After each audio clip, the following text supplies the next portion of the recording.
Immunity Boost చేసే 5 ఆహారాలు. చిన్న జలుబు వచ్చినా ఫ్లూ వచ్చినా వెంటనే పడిపోతున్నారా?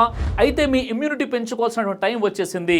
1 పసుపు, టర్మరిక్. ఇందులో ఉన్నటువంటి కార్క్యూమిన్ శరీరంలో ఇన్ఫ్లమేషన్ తగ్గిస్తుంది. ప్రతిరోజు గోరువెచ్చని పాలలో పసుపు వేసుకుని తాగండి. 2ది నారింజ లేదా మోసంబి. దీనిలో విటమిన్ సి అధికంగా ఉండి శరీరానికి ఇన్ఫెక్షన్లను ఎదుర్కోవడంలో సహాయం చేస్తుంది. ఇక 3 బాదం. దీనిలో విటమిన్ ఇ మరియు హెల్తీ ఫ్యాట్స్ ఇమ్యూన్ సిస్టమ్ బలం ఇస్తాయి. ఇక రోజు 5 నుండి 6 బాదం తినడం అలవాటు చేసుకోండి. 4ది బ్రోకలీ మరియు పాలకూర. దీనిలో యాంటీ ఆక్సిడెంట్లు, విటమిన్లు, ఖనిజాలు పుష్కలంగా ఉంటాయి. ఇది శరీర రక్షణ వ్యవస్థను బలంగా ఉంచుతుంది. ఇక 5 చేపలు. దీనిలో ఒమేగా 3 ఫ్యాటీ యాసిడ్స్ మరియు విటమిన్ డి ఉంటాయి. ఇది ఇమ్యూనిటీని బూస్ట్ చేస్తాయి. ఆరోగ్యం బలంగా ఉండాలంటే మందులు కాదు, ఈ 5 ఆహారాలను మీ డైట్లో చేర్చండి.